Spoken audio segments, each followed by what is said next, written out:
My name is Herman Fuselier. I come to you from Opelousas, Louisiana, the Zydeco music capital of the world, where Zydeco music got started.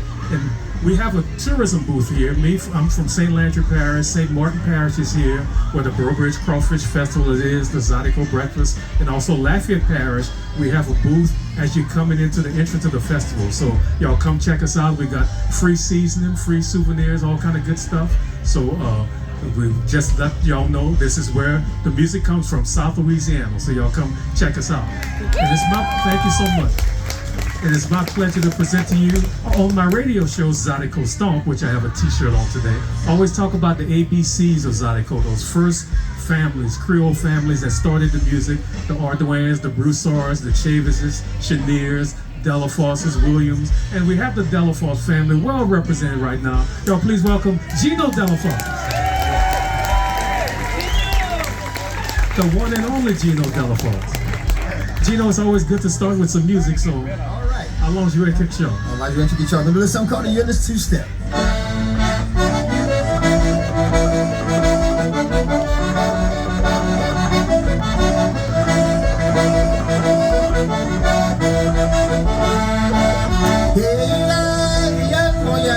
Comment tu crois qu'on va faire? Tu connais plus du passage, je lis me sans t'en faire.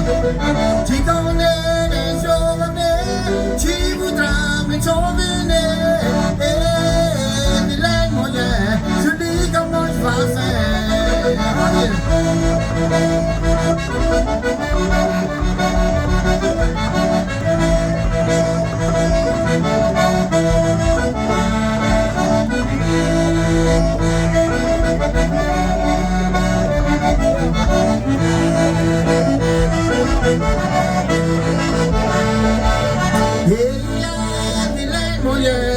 Tous les jours et tous les soirs, les chiens du sud et les chiens là-bas, je lis comment je vais faire. Tu connais les jours d'année, tu voudras me t'emmener. Et les moyens, je lis comment je vais faire.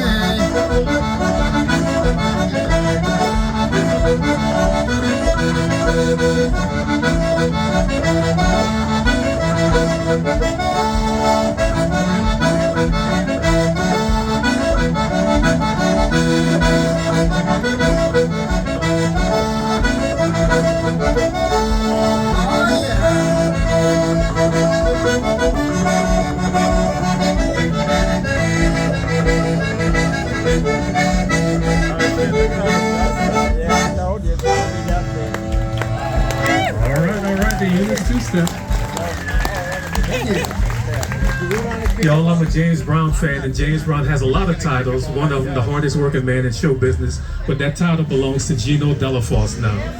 Back home in Louisiana, we have musicians of all genres, but most of them are lucky to play 1 or 2 gigs a weekend. Geno routinely has 3 or 4. Sometimes he has 8 or 9. The week leading into Mardi Gras, he's had as many as, 19, Geno, in like 10 days? 10 days. So what's your schedule like just coming here? You played last night in... Yeah, I played in Evangeline Parish. Right in Pine Prairie for the Bayou Festival, and we played Thursday night in Lake Charles for Kenworth Truck Sales, and then we're here today and tomorrow. You got on the plane, you drove to New Orleans. We drove to New Orleans. We finished last night, drove to New Orleans, jumped on the plane at 5:30, and here we are in San Diego. So he's doing this now. He's got a gig here later, 2 tomorrow. And last weekend you had 8 gigs, was it? A couple of them might have got canceled because of the rain. Right. We had one on Thursday night in New Orleans, and then we were booked up at the Jazz Fest on Friday during the day, and that got canceled. And then we also got canceled at the Brobridge Crawfish Festival on Friday also. So that would have made my 3rd gig, and then we played 4 gigs on Saturday and 1 on Sunday. So it started at 8:30 in the morning last Saturday. 8:30, we had a show from 8:30 to 11:30, and then we had one from 1 till 3. Then we played from 5 to 6, and then the last show was from 7 to 10. Wow, my goodness. So what do you think of, and you've been doing that for 30 years now? It's been a long time. Well, altogether 48 years I've been playing. Okay, all right. 48 years. we've been around a while, and a lot of folks over here see me as a young man. But just in the last 30 years, well, after your dad died, you took over, you would start driving the truck, so to speak. Right. And for a while, people back home didn't want to hear your music. You have to travel. That's crazy. I had to travel a lot. We've done as much as, back in the days when I was traveling a lot, we did as much as, the most I've done in a year was 252 shows in 1 year. So we stayed pretty busy and just all around the United States, and I was happy by that. I was able to go out and make a name for myself and build a fan base, and now my fans still come to Louisiana and see me now. And if I don't go see them, they come see me. That's pretty cool. And the people that see you back home, they travel all the dances. You might play in Bro Bridge in the morning, then Opelousas in the afternoon, Lafayette on Sunday, but your crowd, you have a built-in audience with a lot of people. They come see me sometimes 3 or 4 times on the weekend, and then when I tell them I'm going out of state, they get mad at me. No, they can't have you. They can't have you. They don't want to share. No, they kind of greedy. So what's the reason for that? Why people come see you over and over and over again? Because I'm just like the sun. The sun rises in the east and stays in the west. It's the same all the time. That's how I am. What you see is what you get. You're steady, you're consistent. I'm consistent. You're being Geno. Like the mailman, rain, sleet, or snow, you're gonna show up. Well, that'll be your new name, the mailman of Zydeco. I'll start calling you that on the radio. I'm gonna deliver. You deliver all the time. Well, how about another song, Geno? All right, I'm gonna do another little number. It's kind of a funny little number. This is an old Cannery Fundo song. It's a little waltz. It's called "Where Will I Go to Find a Job with Nothing to Do?" Yeah.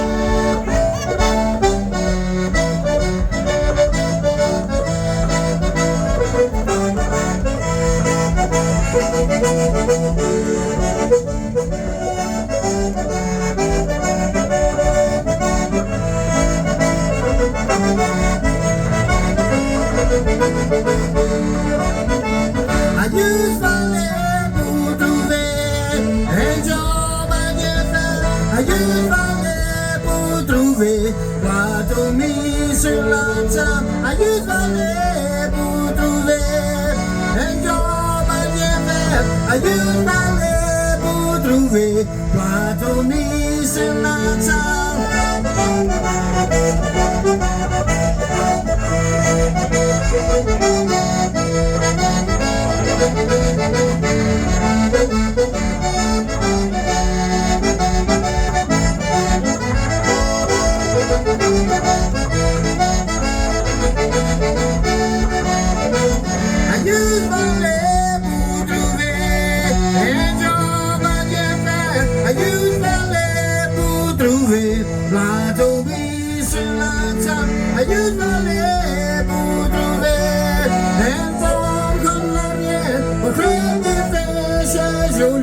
elle est toujours là, elle nous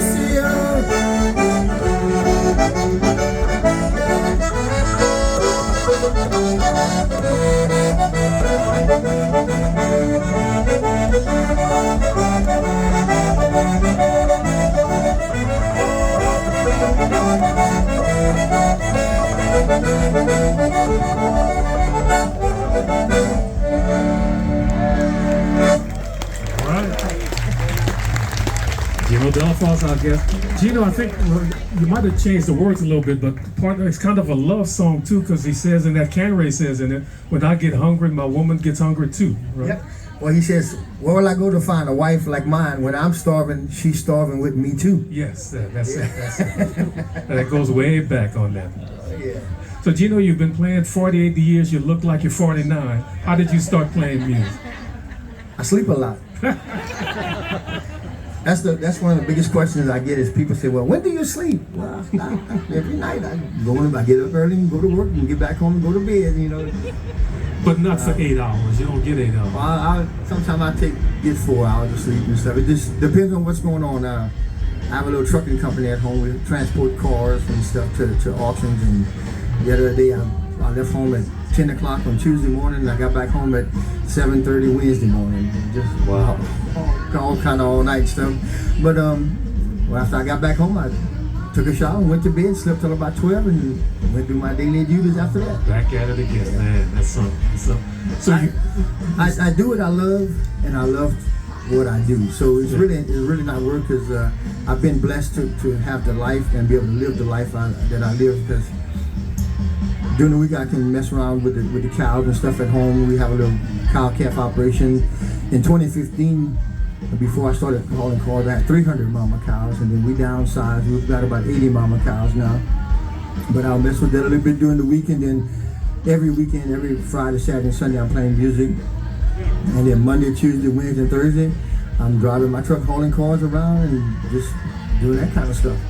But you're doing what you love. Oh like yeah, I enjoy it. So it's not work. It's a lot of fun. Yeah, and I love making people dance. I'm so blessed and so thankful that people still want to hear my music. They still want to come see me. They have a good time. And I'm not going to say that we're growing old together, because we'll never grow old. We're just going to keep rolling with the flow. But we're getting well seasoned together. All right. We're getting well seasoned together. Yeah. And on that note, I want to just do a little special thing. I got my buddy Wilbert here with us, who's been seeing me for forever, since I was knee-high to a grasshopper. He's going to be celebrating his 85th birthday. Stand up so people can see us.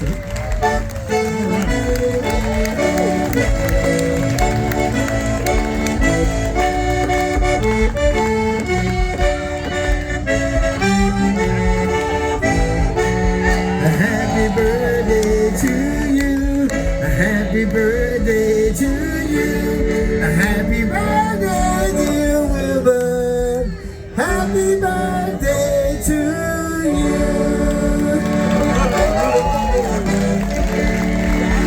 Happy birthday to you there, buddy. I just say a couple of years ago, we were on a cruise. I needed some help to tie a necktie. I had to find Wilbur. Showed me how to tie a necktie. I forgot, though. It's been so long. I got one that you just clip it on and let it roll. Yeah, so it makes it easy that way. But he's living proof that Zydeco dancing keeps you young, because he's always out on the dance floor. That's right. All the time. So, That's for sure. So Geno, you started with your dad's legendary band, Geno Delafose and the Eunice Playboys, at the age of 7 or 8. How old were you? Seven. When I started playing the rubboard at 7, and then at 10, I started playing drums, and then at 13, I started playing the accordion, and just played with my dad until I was 24. He passed away when I was 24, but I was his drummer, and then I got to where I would start opening up the shows, and we'd kind of swap around, because in my dad's band, there was my dad and one of my brothers and my first cousin, and just another family member that played. So my brother and my cousin and myself, we would all swap around. We all played drums and bass and stuff like that. So we swap around, and everybody learned to play everything. And for some reason, I don't know why I started playing accordion. That wasn't something that my dad told me he wanted me to do, or it was in the box. It was in the box one day, and I took it out, and the first day I took it out, I played a little song, "The Flum Don't Fan" on it, and the very first day. Yeah, first day. It wasn't the best, but you knew what I was playing, and I could sing it, so that kind of helped it out a little bit. So your dad wasn't like a lot of musicians back home, accordion players. The daddy would say, "That's my accordion, boy. Don't touch my accordion. Leave it alone." And then when he'd leave, they go play the accordion and learn how to play. But it was different with John. That's right. I never had to sneak and play it. I could play it anytime I want. Because I knew how my dad was. You know, if you play that accordion, don't mess it up. So he knew that I would take care of it, and none of my other brothers really was interested in playing, and so I don't know why I grabbed it and started playing, but I did, and I'm happy that I did. Wow, that's cool. Yeah. The whole world's happy you did too. Now, is it hard to learn how to play? Because some people tried, but the push and pull on the accordion is a little difficult to master. It all depends. For me, the accordion was really simple. It was a natural thing for me. Some guys I see that play very well, they have to practice every day or every week and going on and stuff. And we play so much, so I practice all the time whenever we play. But I never was one that would really sit down and get my accordion and practice. And because people that didn't know me, they didn't know that I played music, they would never know, because I never talk about it.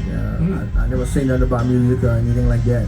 And it's just, even like with my band now, I've been having my band 31 years, and we've probably practiced in the last 31 years. We might have practiced 4 times. All right. Yeah, wow. My goodness. So we just all get along well. We kind of understand the theory of music, and I'll throw something at them and kind of tell them which direction it's going, and they jump in and they follow with me, and we do it as we go. That's cool. That's cool. Do it on the fly. Now, some of your band members might be around. Do you want to recognize them or just call in names? I don't see them, but they were here earlier. No, they were going to be here, but there's a guy from Lawtail Pass that said, if y'all want to eat some crawfish, y'all come meet me. They left me. Hi, Geno. So they all out eating crawfish right now. But you got my neighbor in Opelousas, Pop Esprit on bass. Pop Esprit on bass. Pop's been with me probably about 27 years. Wow. Yep. And then I have my first cousin, Jermaine Jack, on drums with me, who actually played in my dad's band for a while.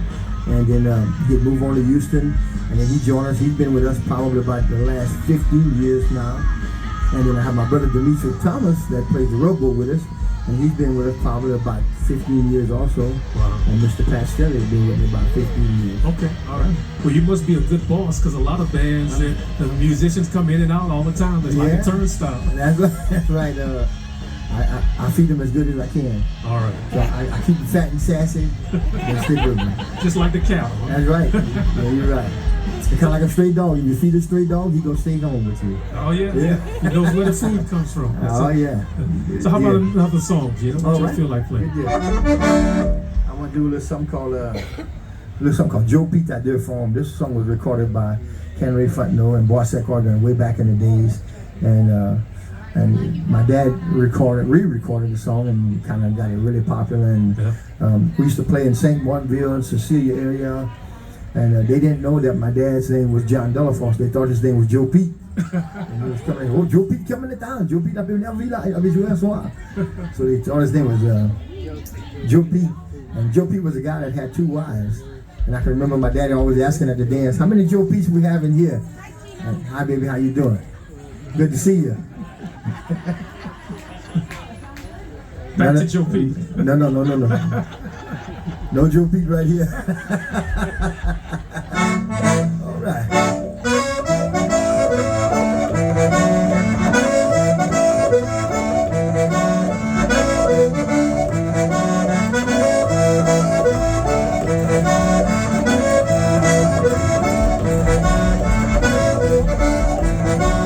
Joe Pete a 2 formes, les bons on les pas. Joe Pete est canaille, Joe Pete est mauvais. Ne viens pas là-bas, ne viens pas ici. Joe Pete a 2 formes, Joe Pete a 2 formes. Et Joe Pete n'est pas cher.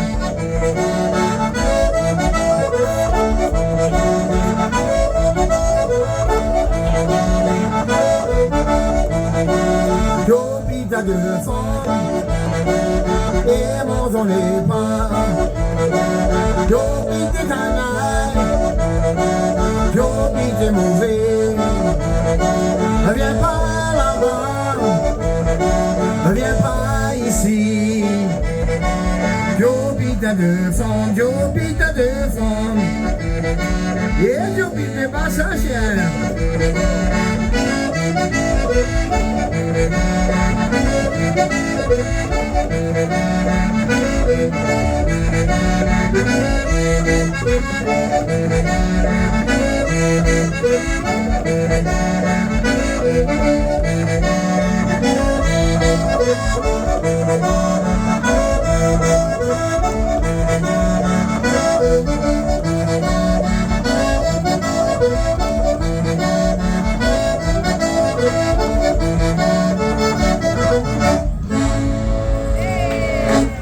Joe Pete.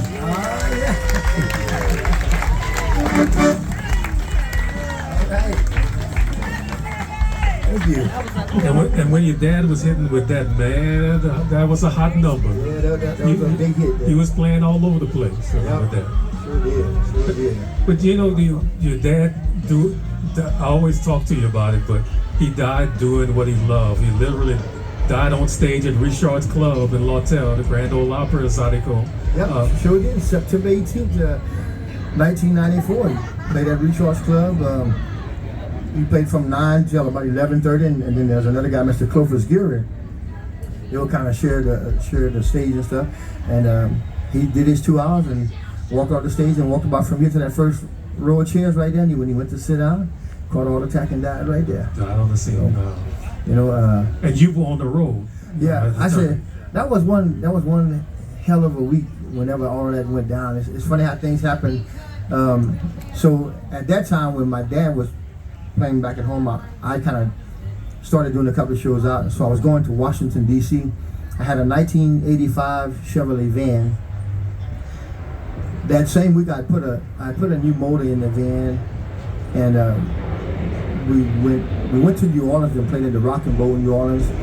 And the van ran hot, so I ordered a new radiator, and it wasn't going to be in time enough for me to leave to go to Washington D.C. So I took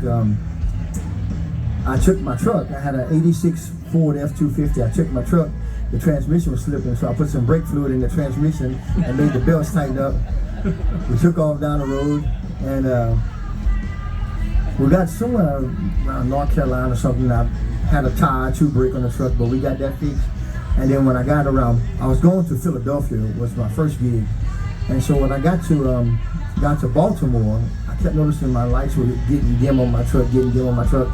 So what ended up happening to my truck was the voltage regulator was going out. But for some reason, I had brought a bicycle. I brought my bicycle with us. Just in case, Yeah. And so when my truck broke, I took my bicycle and rode it to AutoZone. Wow. And I went and got an alternator stuff and put it on there. We cranked up. But I still ended up missing my first gig that night. Wow. So the next day we played a show, and then the Sunday we also played another show, and then we took off coming back home after that. And we got around when we got to Mississippi, somewhere around Jackson, Mississippi, there was an accident, and so I just got out of my truck to just do a little walk around, make sure everything was good. And I walked around and I looked underneath my truck, and the starter was hanging. So we unscrewed the starter, taped the wires up, put the starter in the back of the truck. So I knew I couldn't cut it off till I got back home. Yeah, keep it running. So back then they didn't have cell phones and all that. So we had stopped and fueled up in Jackson, and all the guys that called back home to their wives and stuff and whatnot. So whenever they called back home, everybody told them that my dad had passed away that Saturday night, but they said, don't tell Geno nothing, just wait till he gets back home. So after I dropped all the guys off and I got home,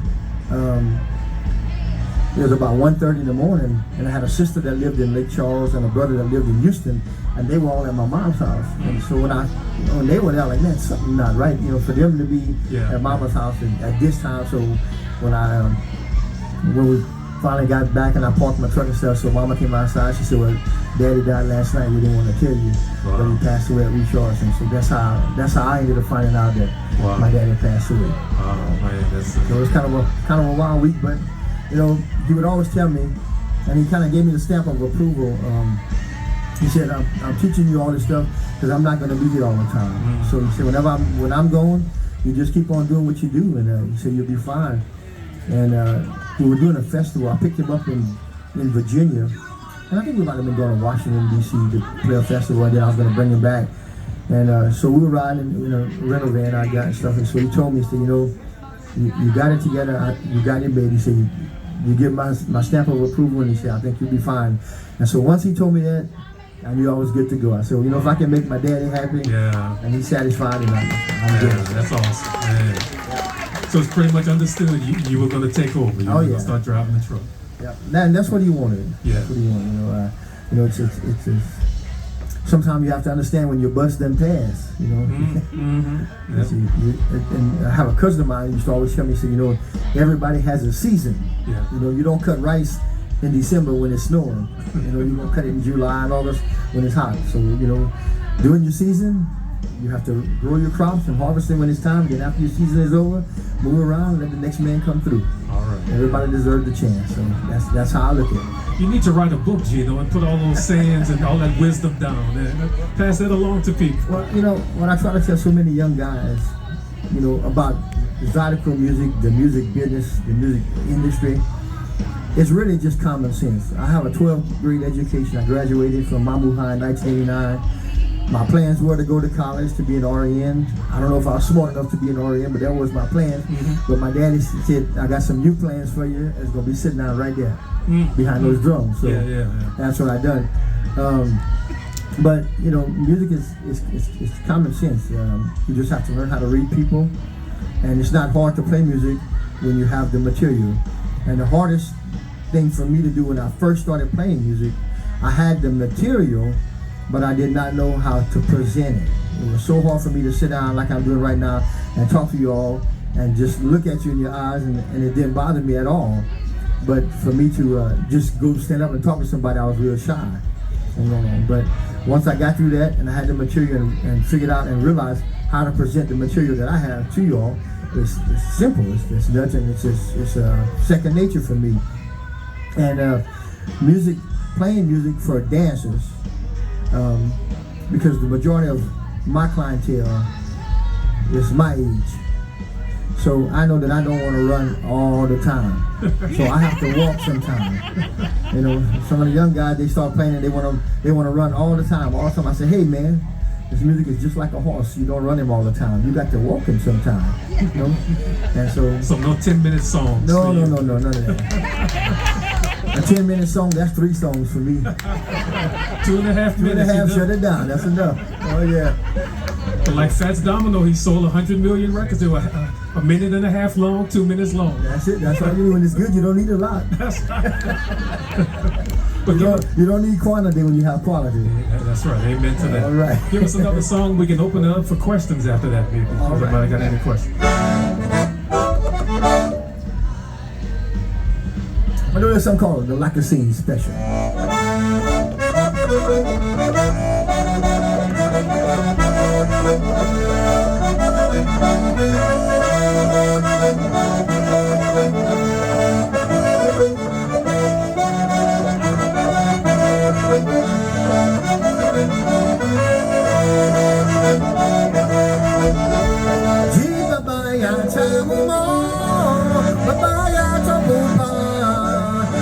Comment va faire? Tu vis dans le chagrin, qui t'est beau ton aller, aller avec un homme. Joli, ça me fait du mal, tu vis sans t'en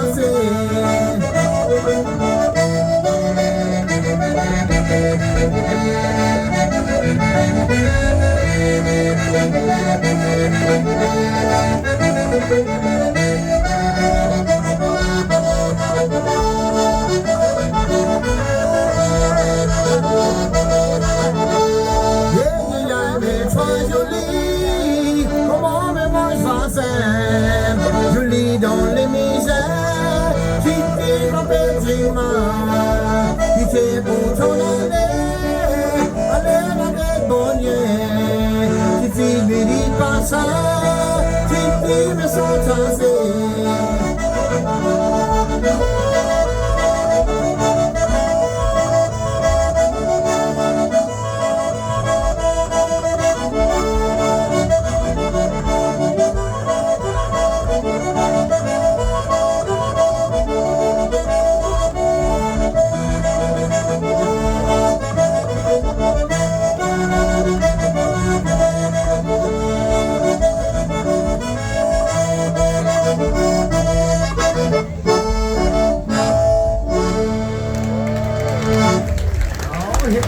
Like a scene special. Thank you. You can't do my favorite. Someone told me it was over. Do you need the band for that? No? I can do a little bit of it. All right, yeah. How about yeah? All right, we're gonna slow it down. Something called "Someone Told Me It Was All Over." When you walked away from me last night, the great Clifton Chenier tune. I used to listen to that song when I was a little boy, and I always had a liking for it. So we're gonna do a little bit for you. All right.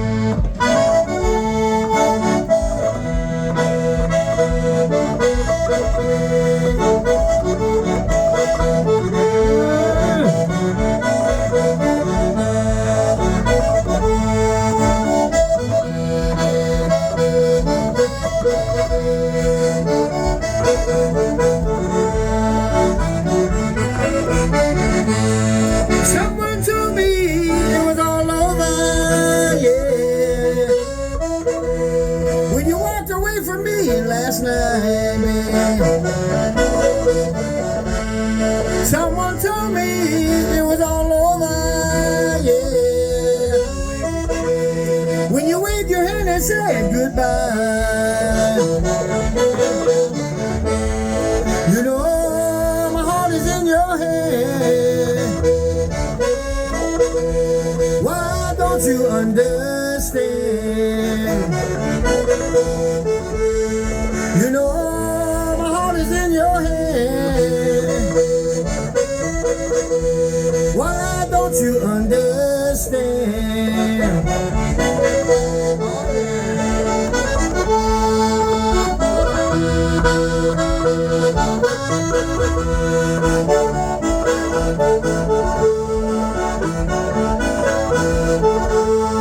Someone told me it was all over, yeah. When you walked away from me last night, baby. One day you wanna love me. I'll be too far away, baby. One day you wanna love me. I'll be too far away, baby. You know my heart is in your hand. Why don't you understand?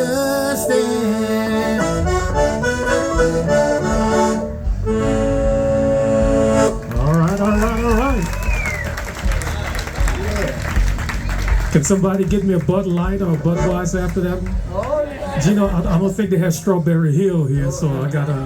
They don't have that in California, man. Oh well, I have to load up when I get back home. But I love that song. I love that song. Thank you so much for doing that. Any questions for Gino? Anybody? Yes. I remember, Geno, you mentioned something about the key of your accordion that you played in. I can't remember the key.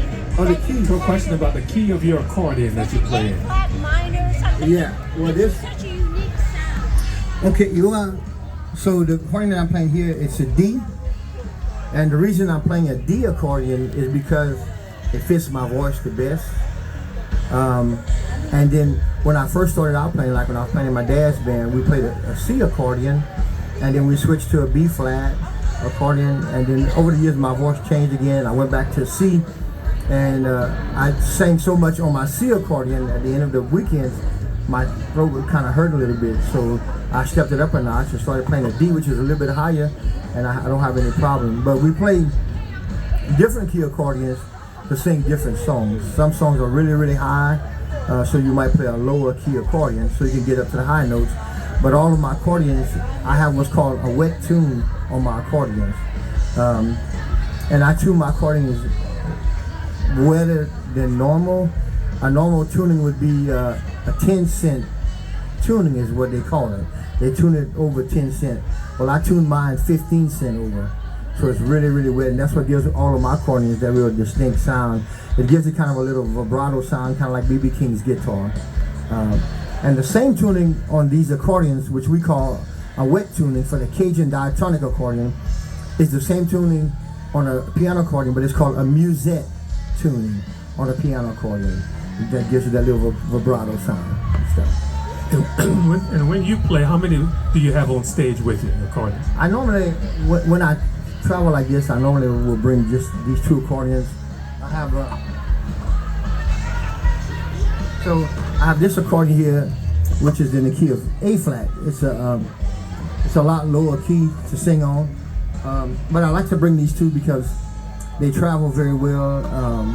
I like my piano accordions, but they're so complicated. There's so many moving parts, and every time I bring my piano accordions, they would break them and stuff. So I decided not to travel with them too much unless I was driving. So that's why I really just bring my two single note accordions. And I can play for about, I know I can play 5 hours on this accordion and not play the same song. Wow. 2 times. Yeah, that's cool. And on that you have one row of buttons. Right. And on the piano accordion, it's just like a piano keyboard pretty much. Exactly. The piano accordion, the difference with the piano accordion is you can play in any key. on these accordions here, you're limited to like 4 keys that you can play in, and you don't have any sharp keys on these single note accordions. And compared to the piano accordion, when you push and pull these accordions on one button, it's 2 different sounds. And on a piano accordion, if you push and pull on the same button, it's the same sound. They call that chromatic on the piano accordion. And on these small diatonic accordions, it's diatonic. It's like a harmonica.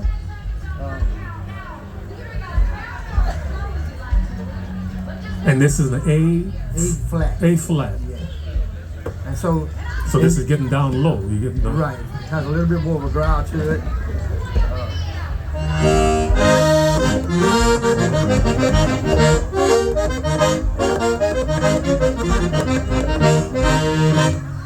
So, and like I said, a lot of songs that I play, like I play the prison bars and stuff, La Basse, La Prison, songs like Johnny Billy Goat and stuff like that. They're easier to sing to on this accordion right here because you can get the high notes a whole lot better and easier on these accordions. That's why we play these. Any other questions, anybody?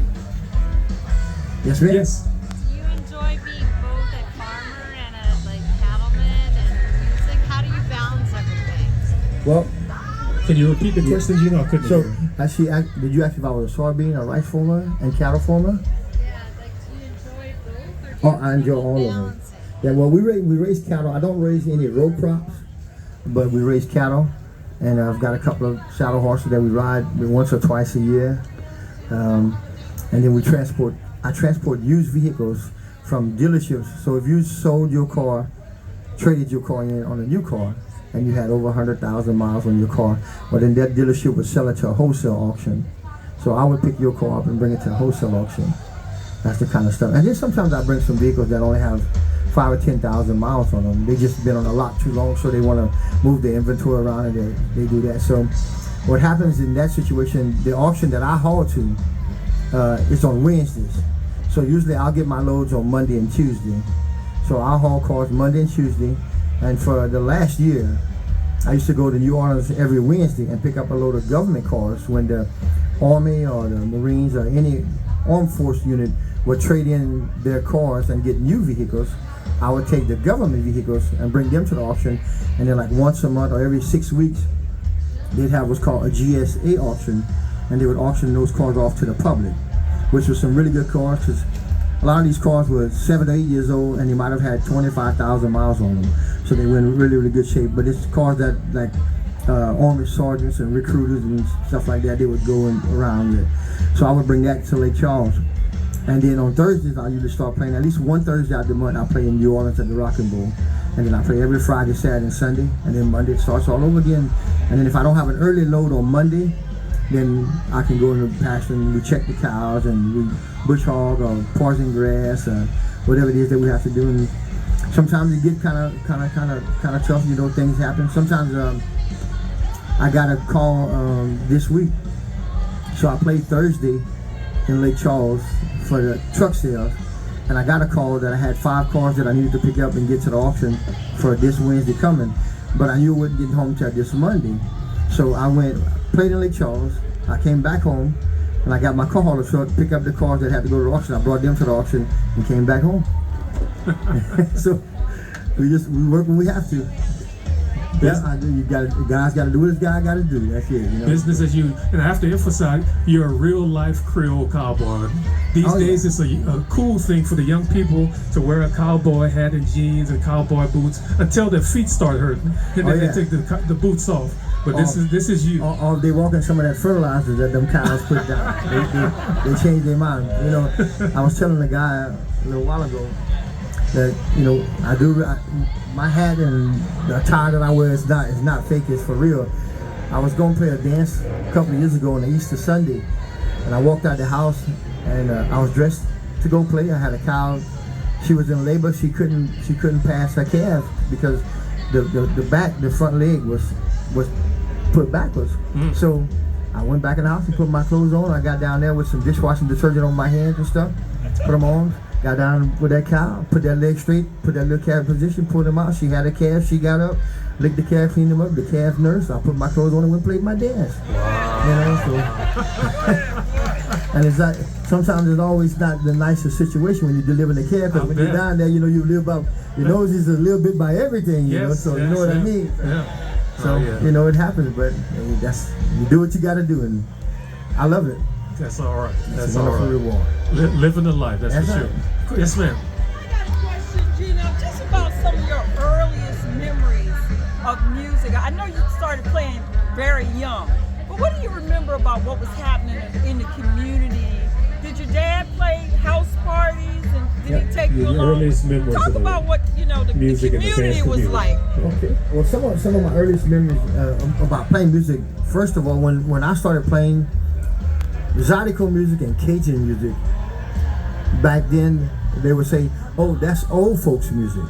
You didn't see young people going to these Zydeco dances. If somebody was young in the dance hall, they was playing in the band, but they wasn't just coming to go to the dance.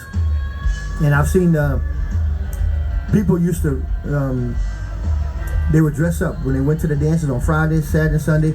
They dressed up. They had the guys wore suits, you know, and Stacey Adams shoes, and like they were going to church. And then over the years, you see people changing when the trail rides started. People started wearing the hats and the boots and stuff and going on, and that became the cool fashion. So now, if you go to a Zydeco dance now and you got a suit on, people are gonna look at you like, what the hell is wrong with them, you know? So it's more of a jeans, hats, boots, shorts kind of thing now. And the biggest thing that I remember when I first started playing compared to now is that those dancers and the people that came to those dances had a whole hell of a lot of respect. And you don't see that no more, and that's the sad part that we've lost. And you know, it starts at home, and I tell people, I say, if you have a little Chihuahua dog and he don't respect you, you're gonna have a problem. So they have these young kids going to the Zydeco dances, and it's a wonderful thing to see them going to dances and keeping the Zydeco music alive and stuff. But it's so disrespectful. I can remember when the younger generations first started going to the dances. There's a lot of older folks who come to me and say, you know, I like to go hear this band, I like to go hear that band, but the young people in there, they so disrespectful, they run over us, they knock us down. So it was kind of the beginning of the ending of a lot of older folks going to the Zydeco dances. And I couldn't blame them, because if I go somewhere and they're going to knock me down, I'm not going. You know, and I tell people, I say, you know, I'm 6'2", 275 pounds, I can run and jump, kick and everything else, but you know, if it get too rough, I'm not going. Or if I know it's bad, I'm not going. And some of these dances, they get pretty rough, and it all starts because they don't have no respect. You know, and I'm an old-fashioned guy, and I believe in respecting people. And the first thing I say, you know, if you're gonna leave your house and your underwear showing, you don't have a belt on, you got some trouble. You know, you got some trouble. And I'm kind of funny about what I do. A lot of times, guys want to come on my stage and they want to play. They want to play the rubberboard, or sometimes they come and actually play the accordion and stuff. And I'm okay with that. I don't mind giving everybody a chance. But sometimes they come and their baseball cap is like this. They got it backwards. So the first thing I asked them, I said, which direction you going? You going forward or backwards? I'm going forward. I told them, turn your cap straight then. You know? I'm not trying to be ugly, but that's just the way that I roll. You know, if you don't like that, well, then don't come. You know, we did fine without you. We're gonna do fine without you while you're going. And you know, either you love me because you respect what I stand for, or you hate me because I respect what I stand for. You know, that's just the way it is. And respect never hurt nobody. When I was growing up, you know, I got where I'm at because I respected people, and people, they want to come talk to me, they enjoy me, and you know, it's just a wonderful thing. So that's what I try to pass down to the younger generation and going on and stuff. But that's how we were raised. That's right. My daddy used to say all the time, a soft, hard head make a soft behind. That's right. You had to... That's not exactly how they said it, but I know what you mean. Exactly. Amen to that. But Geno, I guess it's about time for us to wrap up. You have a cruise coming up. There's a sign out front in November. You have the cruise happening. Yeah, we got a Zydeco cruise going to be going on in November. We'll leave on the 15th. Oh, wait, one more question. Huh? Okay, I'm sorry. Yes, ma'am.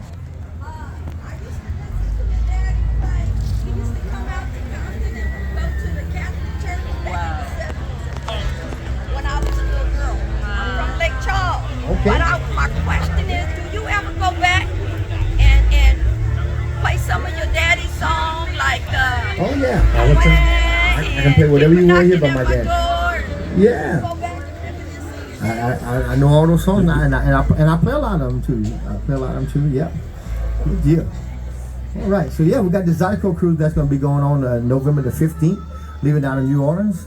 I don't know what number cruise this is, but we have a lot of good time. And if you have an iPhone, you can come. I'm gonna show y'all. I was telling y'all about old school, so I don't even know how to mention the QR code or whatever that is, because I can't do it on my phone right here. That's about the extent of my modern technology. But we get the job done. When you call, I answer. Hey, there you go. Yeah. That's right. So if you'd like some information about that cruise, check that out right there. And come on, get on there and join us. There's gonna be a whole bunch of us on there. We've done a bunch of them before, and we have a great time, and something you'll never forget.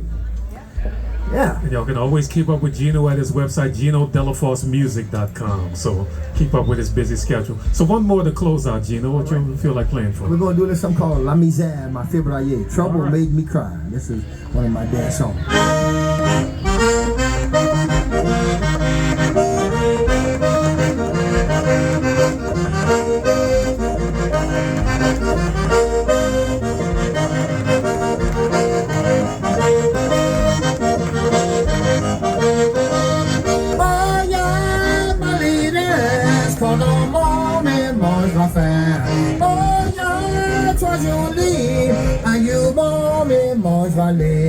La misère m'a fait brailler, la misère m'a fait aimer. Oh yeah, comment je vais faire? Oh toi!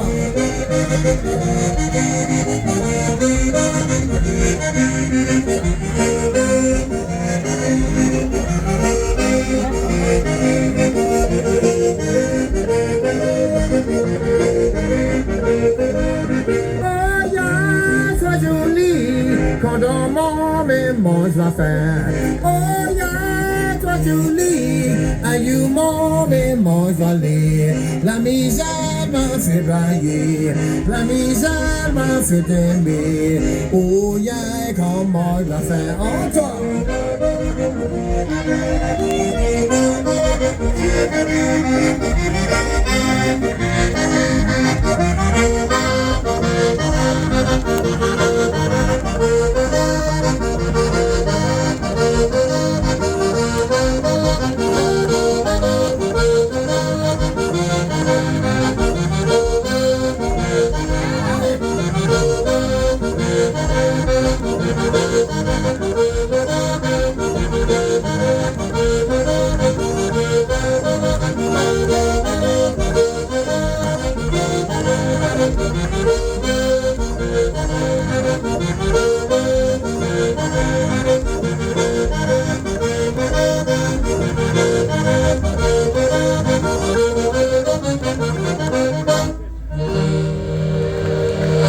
Geno Delafose.